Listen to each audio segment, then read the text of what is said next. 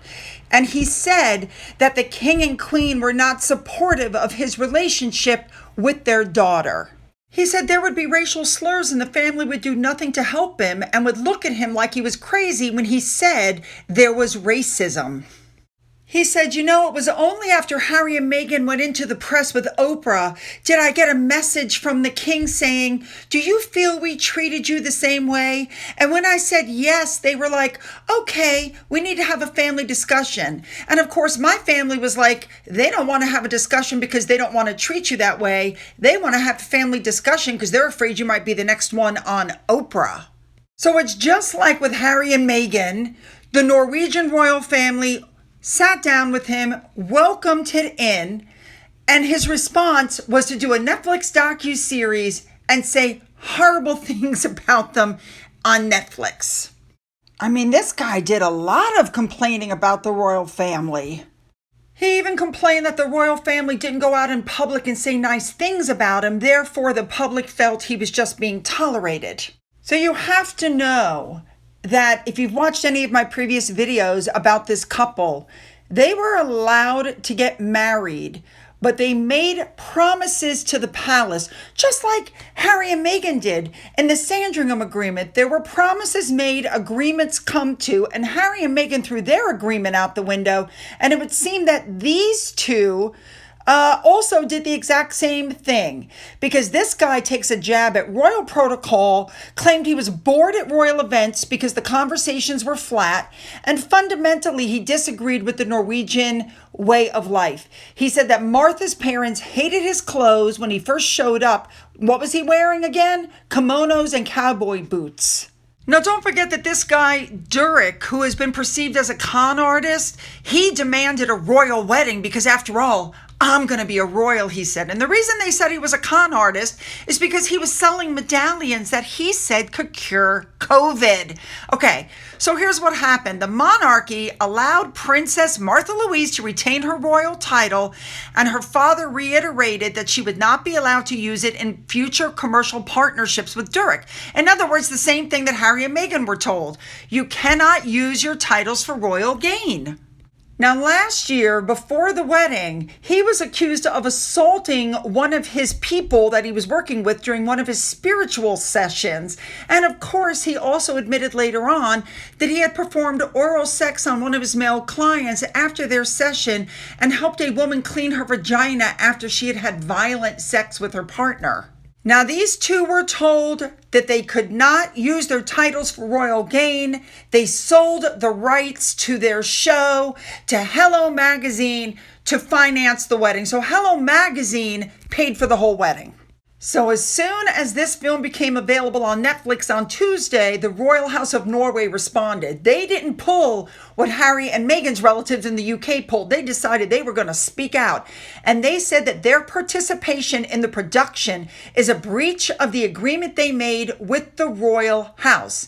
The Royal House did not wish to contribute anything to the production. Now, in response to the palace's statement, the two of them put out a statement saying it is important to clarify that neither Martha Louise nor Gettr Verd are executive producers of the documentary, and the final editing and direction was entirely in the hands of the director along with Netflix.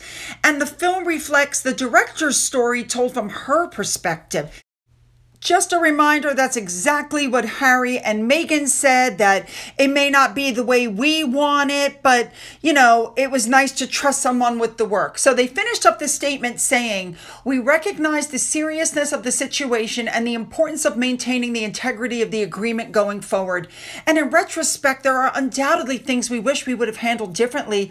Our focus now is to take responsibility and ensure we move forward in a constructive manner.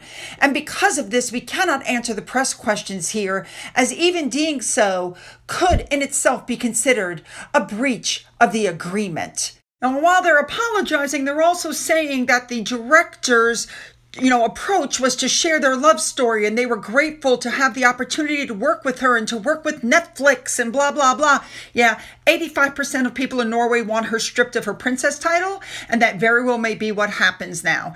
Because part of the agreement was to not film the king and queen or any other members of the royal house during the celebrations, and that didn't happen. There's plenty of royal members in the documentary, so it's not good. Oh my God, you guys know I want your comments. Make them good. Don't forget to hit the like and the subscribe button and the bell for all notifications. Then go down into the description box where you'll find the link to my Twitter, my Gettr, my Rumble, my email, a link to my second channel, a link to my father's book, which is still up for sale on Amazon, and a link to my Amazon wish list, as well as a physical address. For those of you who have donated to my coffee fund, thank you so much. And as always, you guys, have a great day.